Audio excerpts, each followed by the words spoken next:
მოგესალმებით, მეგობრებო. მინდა შემოგთავაზოთ ესეთი თემა, სხვადასხვა მითოლოგიაში და ტრადიციაში აღიარებული ღმერთების თუ წმინდანების ტექნოლოგიების შესახებ. შევარჩიე სამი პიროვნება, ასე ვთქვათ, ორი ღმერთია აქედან ინდუისტურ და ბუდისტურ ტრადიციებში და ერთი ქრისტიანულში. სპირიდონ ტრემიფუნტელი, კანონიკურად აღიარებული წმინდანი.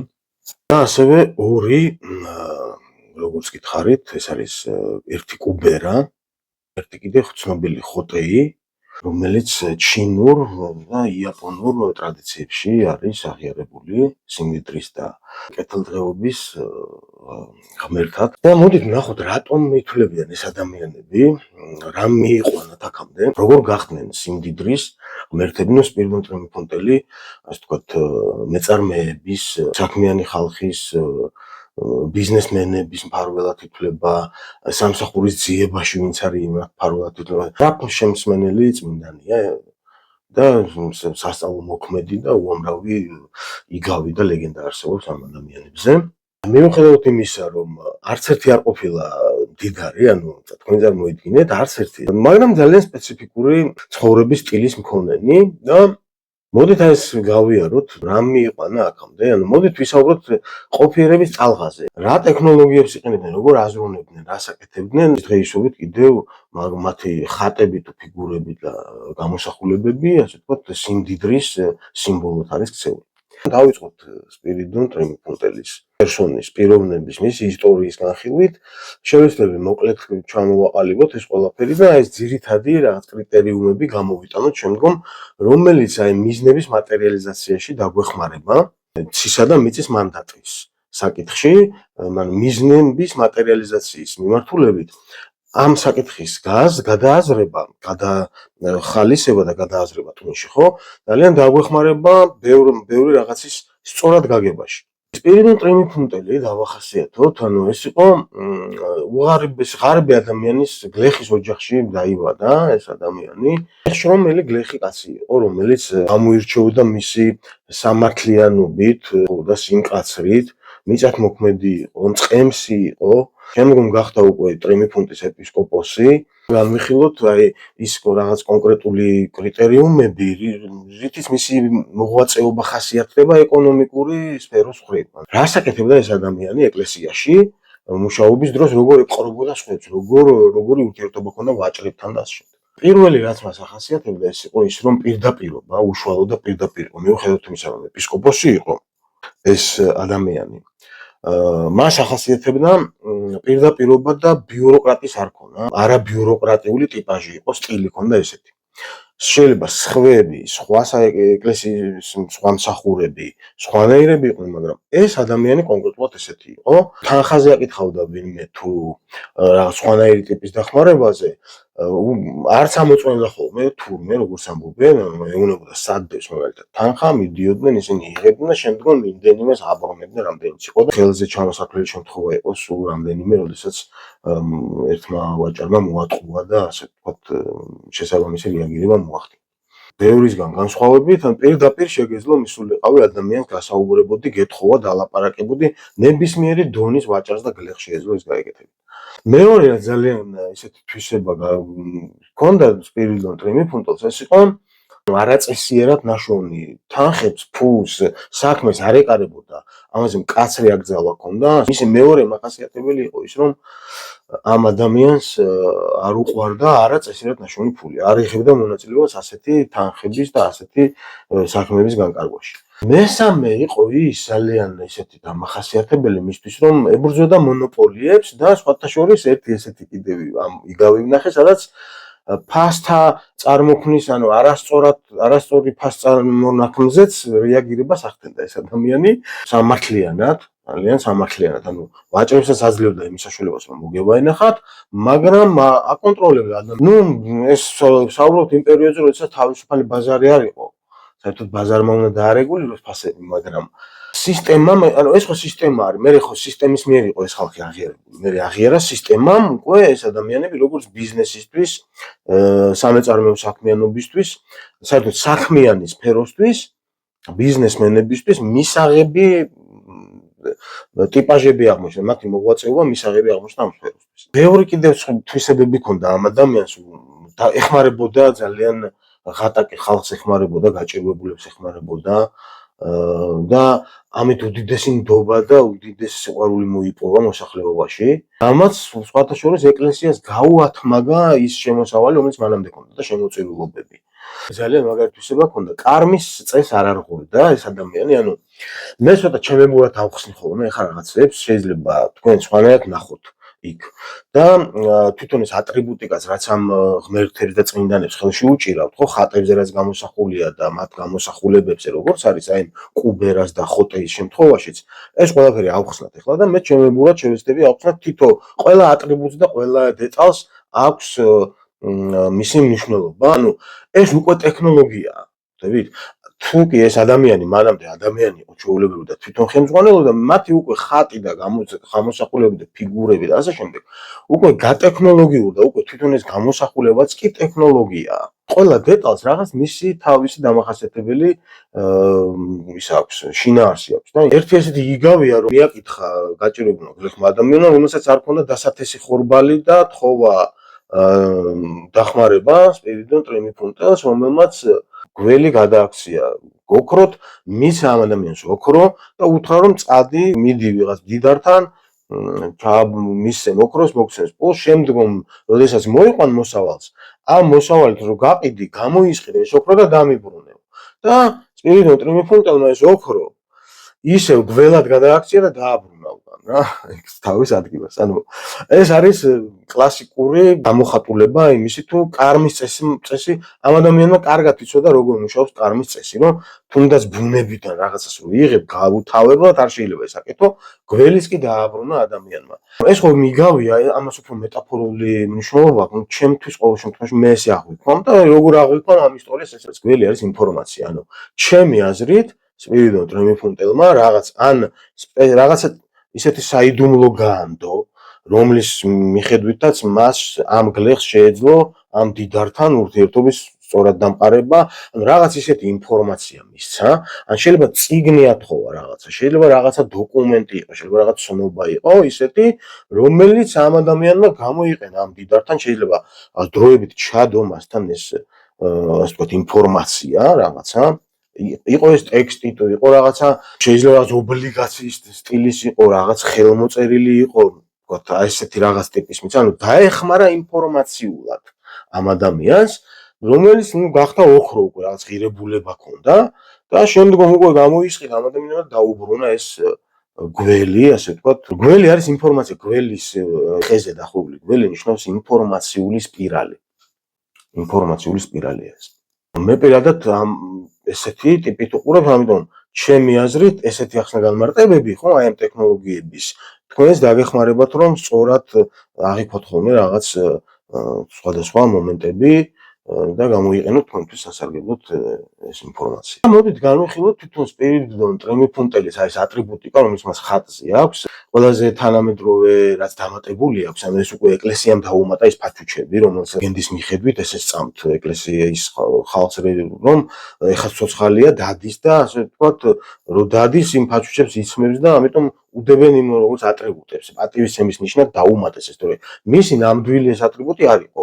არანაირი სიმდიდრის გამომხატველი ატრიბუტიკა არასდროს არ ქონია ამ ადამიანს და ბიზნესის მფარველად ითვლება. მწყემსის ქუდით, გონჭილუფის არის ზუსტად აღარ მახსოვს, მაგრამ ღარიბული მწყემსის ქუდი ახურავს, მიტრა კი არ ახურავს ან რაღაც სხვა რამე. მწყემსის ქუდი ახურავს ღარიბული და ყველაზე ნიშანდობლივი სიმბოლო რაც უჭირავს ხელში, ეს არის აგური, ჩვეულებრივი სამშენებლო თიხის აგური, რომელიც ესე იგი ერთი მხრიდან ანუ ზემოთ ცეცხლი ազდის და ქვემოთ წყალი ჩამოსდის ამ აგურს ხელში უჭირავს აგური. საეკლესიო კრებაზე სასწაული მოახდინა, როგორც გადმოცემის მიხედვით, თუ სწორად მახსოვს საეკლესიო კრებაზე და მან დაანახა სხვა მსახურებს, მოუჭირა ხელი ამ აგურს, თიხის აგურს, თიხას და ერთის მხრივ ცეცხლი გავარდა ამ აგურისგან და მეორეს მხრივ წყალი გამოვიდა და ამით ის აჩვენა, რომ როგორც აი ამ საგანში არის სამი სტიქი გაერთიანებულია, ხო, თიხა და ხელში დარჩა თიხა. ზუსტად ეს სამი სტიქიისგან შედგება ღმერთისო, ღვთაებრივი, სამების ამხსნელი სიმბოლიკა გამოისახება ხატზე, კანონიკურად ესეა, მაგრამ ჩემი აზრით რა შინაარსი დევს ახლა ამ იმაში ცოტა შევხედოთ ცოტა სხვანაირადაც, ანუ რაღაც ეზოთერიკას მოვიშველიოთ და სხვადასხვა სიმბოლური მნიშვნელობები. ცეცხლის და წყლის სტიქია, მოგეხსენებათ თუ ცეცხლი კაცის, ანუ მამაკაცური სტიქია უფრო არის, წყალი, ქალია, ახლა წყალი არის. ისევ იმ დინამიკასთან მივდივართ, რასაც დღეს ვისაუბრე სხვათა შორის. ამის გარდა ურთიერთსაწინააღმდეგო სტიქიებია ცეცხლი და წყალი, ხო? ჩვეულებრივ ყოფილ ცხოვრებაში ერთმანეთს არ ადგურებენ, ანუ წყალი ცეცხლს აფქრობს და ერთმანეთის საწინააღმდეგო სტიქიებია.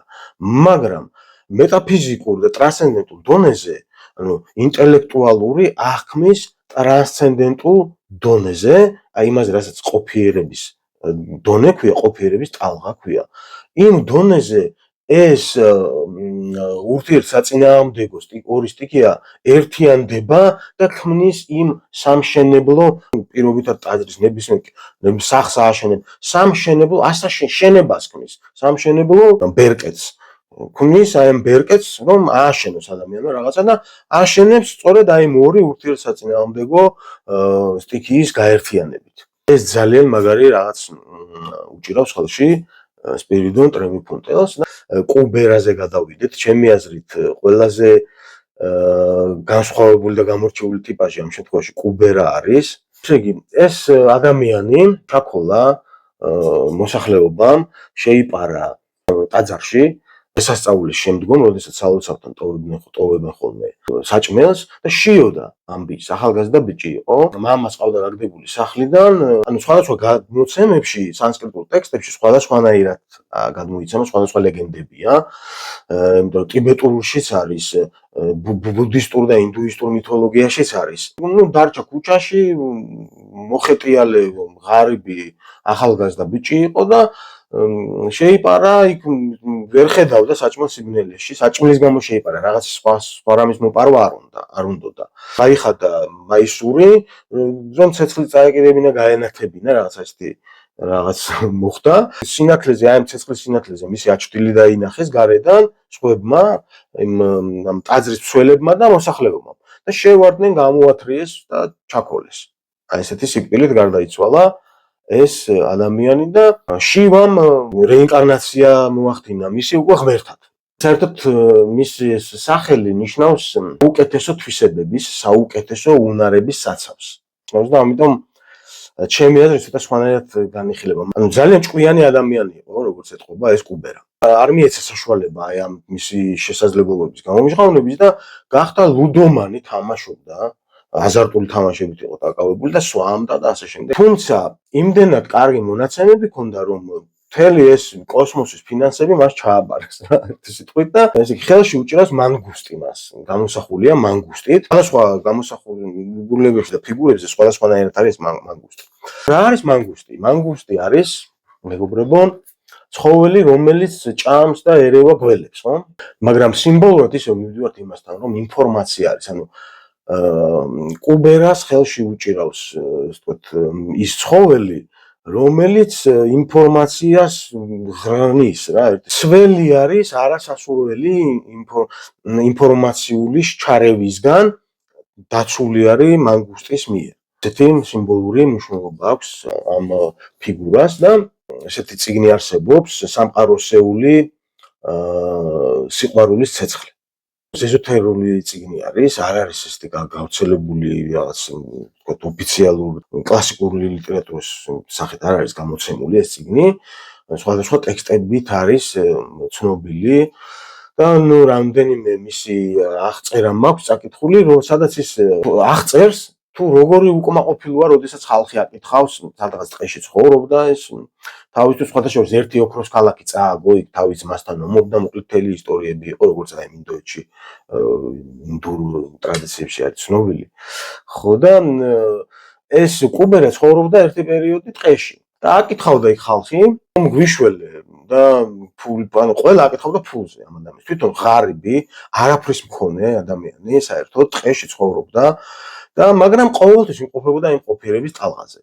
და აღწერს აი ამ ტექნოლოგიას თუ როგორ შედიოდა ამ ყოფიერების ტალღაში, როგორ ითხოვდა იქ პასუხებს თუ როგორ უნდა მოეპოვებია ამ ხალხს ფული. და ცოტა მწუხარებას გამოთქვამდა რომ მხოლოდ ფულზე მოდიოდა ხალხი და სხვა, იმის მიზეზების გასაგებად კი არ მოდიოდნენ, თქვა რატომ რაღაც პრობლემა რატომ შეექმნათ. არამედ პირდაპირ ფული როგორ ვიშოვო, მაშოვნინე გთხოვ, აი ესეთი სახით მოდიოდნენ, მასთან სათხოვრად და ამაზე წუხდა, მაგრამ უფრო მეტად იმაზე წუხდა, რომ ყუდროებას მირღვევებდნენ, მაგრამ რახან მოვიდნენ, რა უქნა უარს ხო ვერ ვეთქვი, ამიტომ შედიოდა და მაქსიმალურად ცდილობდა, რომ ყოველთვის პასუხით გამოსულიყო ამ ყოფიერების ტალღიდან, ამ ხალხთან დაბრუნებულიყო უკვე პასუხით. ერთი სიტყვით ეს ყოფიერების ტალღაში შესვლის ტექნოლოგია კიდე ცალკე ძალიან საინტერესო საკითხია და ამ ტექნოლოგიებს ვამუშავებთ ახლა ჩვენ ნელ-ნელა, მაგრამ საინტერესო ის არის, რომ ამ ადამიანს რეალურად არანაირი თვითონ არანაირი სიმდიდრე და არაფერი არ ქონია არასდროს. უბრალოდ მას ამის დაცვა ჩააბარეს და მერე უკვე მითოსში მთელი ისტორიები აღწერილი თუ როგორ ხდებოდა ეს და დღემდე კუბერა ითვლება ძალიან ბევრ ქვეყანაში და დიდი მოსახლეობაში ფულის კოსმოსური სიმდიდრის და თუ კი რამე სიმდიდრე არსებობს, გონი ილონ მასკის ტრილიონების მაგას აქვს გამგებლობაში. და გადავიდეთ ხოტეიზე. ხოტეი განვიხილოთ მოკლედ. რატომ საუბრობ ახლა ამ ყველაფერს, რომ რაღაცა ერთი თვისება სამივე ახასიათებს ამ ადამიანებს და აი ერთი კი არა და ერთი ორის რამდენიმე თვისება და მინდა რომ ეს დავინახოთ. სხვანაირად ვერ იტყვი ამას თუ ეს არ აღწერეთ ყველაფერი ესე დეტალურად. ხოტეი იყო ეს საერთოდ სხვა ტიპაჟი იყო. ის ორი სხვადასხვანაირი ტიპები იყვნენ. ეს ხოტეი ვაფშე საერთოდ სხვა ტიპაჟი იყო, მაგრამ სამივე ამ სიმდიდრის ბიზნესის და ფულის ღმერთები. და სპირიდონტრემი პუნქტელი წმინდანი. და სასწავლო მოქმედი და ესენიც ესეთივე თარიღები ზუსტი აღარ მახსოვს რა თუ არ ვთქვი სპირიდონტრემი პუნქტელი მე-4 საუკუნეში გარდაიცვალა სადღაც მისჯენაზე 380 წელს 80 წელს ზუსტად არ მახსოვს. ამ ორისგან განსხვავებით საერთოდ უდარდელი, მხიარული, ჭამდა, სვამდა და ალტრუისტი, ყველას თვითონ არაფერს ქონდა, მისამართი არ ქონდა, მოხეტიალე ბერი იყო რა, ერთი სიტყვით, რომელიც თითქოს ყველგან იყო, მაგრამ ამავე დროს არსად არ ცხოვრობდა, არაფერი არ გააჩნდა ამ ადამიანს, მაგრამ აურა ქონდა ისეთი, თურმე, სხვადასხვა ლეგენდებში და იგავებში ყვებიან, რომ სადაც დადგებოდაო, თქვა სადღაც ბაზარში, გაწყდებოდა ხალხი და ყიდულობდა იმ ადგილის, იმ დახლიდან ყველაფერი იყიდებოდა. ლეგენდები და მითები ბევრნაირი არსებობს, მაგრამ რას აკეთებდა ეს ადამიანი, რითი გამოირჩეოდა? რა იყო გამორჩეული ხა? თუ კი მაგალითად კუბერას შემთხვევაში ვთქვით და სპირიდონტრემი პუნქტელის აქაც ვთქვათ, ხო? ატრიბუტი არის ამისი, ხოტეისი, ჭილოფის ისა ტომარა. დაწნული ტომარით დადიოდა ეს გლეხურად, ღარიბულად. მერე უკვე ყვებოდნენ რომ ოქროები დაქონდა და ამით და ასე შემდეგ, მაგრამ თან სანსკრიტულ ტექსტებში სხვანაირად არის ეს დეტალები გადმოცემული და რეალურად ეს ადამიანი დადიოდა, აგროვებდა საჭმელებს, აგროვებდა რაღაც სხვადასხვა სანოვაგეს და ყოველთვის ქონდა, თვითონ რომ შეჭამდა, სხვებისთვისაც მიქონდა. ესეთი თვისება ქონდა ამ ადამიანს, რომ ყოველთვის ქონდა რაღაცა სხვებისთვის. თუ ვინმე შეხვდებოდა, იღებდა და აძლევდა და ხალხს ეგონა მდიდარი ადამიანი და ლოცავდნენ და ლოცულობდნენ ამ კაცისთვის, რომ ესე იქცეოდა. სინამდვილეში თავისთვის არაფერი არ ქონდა ამ კაცს. ერთი ესეთი ძალიან დამახასიათებელი თვისება ქონდა, რომ საერთოდ არ იყო მიჯაჭვული რამეზე. არც ადამიანებზე, არც რამე წესზე. არაფერზე არ იყო მიჯაჭვული, მხოლოდ აი ამ საქციელებზე. აი ამ საქციელების გარდა რაიმე სხვა მიჯაჭვულობა ადამიანს არ ქონდა, რა თქმა უნდა, არც ლოთი იყო და არც თქვა რაღაც გამოირჩეოდა რაიმე განსაკუთრებული ისეთი სხვა თვისებებით. მხოლოდ აი ეს დახმარება, ალტრუიზმი და აი წრფელი გულით სიყვარული და სხვებისთვის გულანთებული ადამიანი იყო ეს ხოტეი, რომელიც ახლა ესეთი თქვა ზოგი ღიბზე წაусმენს ხოლმე ხელ, ზოგი თავზე გადაусმენს, რომ ფული იყოს სადაც დადგამენ რა. ცნობილი პერსონაჟია ხოტეი. რა დასმა შეიძლება გავაკეთოთ ახლა აქედან მეგობრებო? რატო არის ესე, რატო ხდება? ახლა მე მოვიყვანე სამი ისეთი წარმომადგენელი ამ სფეროში, ხო? რომელიც ესე იგი უტყუარად შეგვიძლია დავახასიათოთ, რომ არაფრის მქონენი, ღარიბები, სპეციფიკური წარსულის მქონე, რაღაცა რაც სამივეს ახასიათებს, სამივე მუდმივად იმყოფებოდა ტრანსცენდენტულ დონეზე, ანუ მყოფიერების დონეზე, ანუ თან აქ იყვნენ დამიწებულები იყვნენ ძალიან. ამავე დროს ერთდროულად იმყოფებოდნენ ტრანსცენდენტულ დონეზე, ან მყოფიერების ტალღაზე. ხოტეის ეს ტექნოლოგიები როგორც ის ცხოვრობდა გნებავთ კუბერას და გნებავთ სპირიონ ტრიუმფუნტელს. პირდაპირ ესე ცხოვრებაში რომ გამოიყენო, ვერც მდიდარი გახდები და ვერც მაინც და მაინც ბიურფულს იშოვი, ხო? კი, კარგია ის წესიერება და ის ყველაფერი და რასაც საუბრობთ ახლა, მაგრამ ისი თქმა მინდა ისიც რომ სამივე უნდა გააერთიანოს ადამიანმა ჩემი აზრით. აი რატომ მოვიყვანე სხვადასხვა ტიპაჟები რომ და ბევრი არც არის რა ახლა დანარჩენები ყველა სადღაც ან მსახურობდა ან ვიღაცის ან რაღაც კორპორატიული ტიპები იყვნენ ანუ ერთი სიტყვით ესეთი პერსონაჟები უნიკალურები სხვები არ არიან არც ერთი ისე თქმა მინდა რომ არ არის რაღაც კონკრეტული წესი და რაღაც ფორმულა სიმდიდრის და კეთილდღეობის და კარგი ცხოვრების თავარია რომ ადამიანმა ის თავის გულში მოძებნოს ის საყრდენი წერტილი, საიდან გამომდინარე შემდგომ უკვე იმოქმედებს. ანუ ტყუილად ხო არ არის ეს ხალხი აღიარებული სიმდიდრის და ფულის და ბიზნესის მფარველებად და კეთილდღეობის ღმერთებად, ხო და წმინდანებად. ამიტომ მოდით დავფიქრდეთ რა და გავაანალიზოთ ახლა ეს ყველაფერი, რაც მომავალში აუცილებლად გამოგვადგება. მადლობა ყურადღებისთვის. ჯანმრთელობას, სიზუსტეს და კეთილდღეობას გისურვებთ.